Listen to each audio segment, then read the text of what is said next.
Cheers.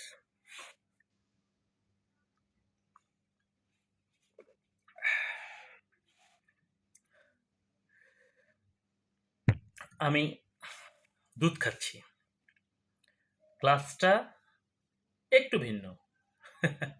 এটা দেখানোর জন্যই খাওয়া, আবারও খাই। আমি যে গ্লাসটায় দুধ খাচ্ছি, আপনারা যদি একটু ভালো করে লক্ষ্য করেন তাহলে দেখতে পাবেন, সাধারণত এই গ্লাসে বা এই ধরনের গ্লাসে কিন্তু কেউ দুধ খায় না। এই ধরনের গ্লাসে সাধারণত নেশা জাতীয় দ্রব্য, বিশেষ করে পানীয় যেটাকে বলি আমরা, পাগলা পানি বা যেটাই বলি মদ বা এই ধরনের তরল নেশা দ্রব্য মানুষ খেয়ে থাকে। এই ধরনের গ্লাসে খায়।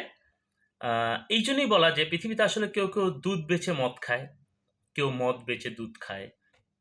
ব্যাপারটা আবার এরকমও আছে যে কেউ দুধও খায়, মদও খায়, আবার কেউ দুধও খায় না, মদও খায় না, ভিন্ন কিছু খায়। পৃথিবীটা আজব এক জায়গা, এখানে অনেক কিছুই ঘটে যেগুলো আমাদের চোখে পড়ে, আবার কিছু কিছু জিনিস আছে চোখে আঙুল দিয়েও দেখিয়ে দিতে হয়। মানে আমি এই গ্লাসটায় আপনাদেরকে একটু দুধটা দেখানোর কারণও আছে যে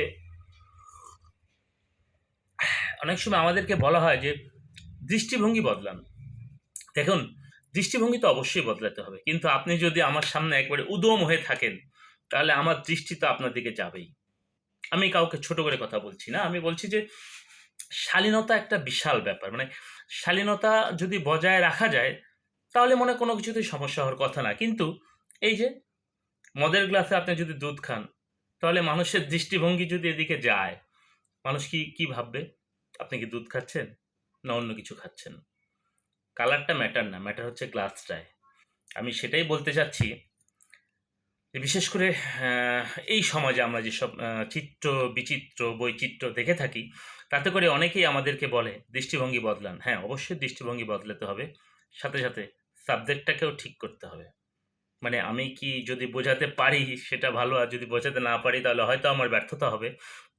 মানে হয় না যে আপনি মানে কি বলবো, আমাদের পোশাকে শালীনতা থাকতে হবে, আমাদের চলাফেরায় শালীনতা থাকতে হবে, আমাদের আচার আচরণের মধ্যে একটা সামঞ্জস্য থাকতে হবে। সব কিছু মিলেমিশেই তো সমাজ, এবং সমাজে আমাদের চলতে ফিরতে উঠতে বসতে সব কিছুকেই মানিয়ে নেয়, সিস্টেমের মধ্যে মানিয়ে নেয় আমাদের চরিত্রের একটি ভালো গুণ হতে পারে। সেজন্য বলছি যে আসলে মদ বেচে দুধ খান আর দুধ বেচে মদ খান, যেটার সাথে যেটাই করেন না কেন,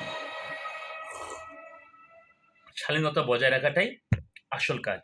আর দৃষ্টিভঙ্গি তখনই বদলাবে যখন দৃষ্টিতে কটু কিছু আসবে না, দৃষ্টি তার সহজ সরল ভঙ্গিতেই দেখবে। এটাই। ভালো থাকবেন। খোদা হাফেজ।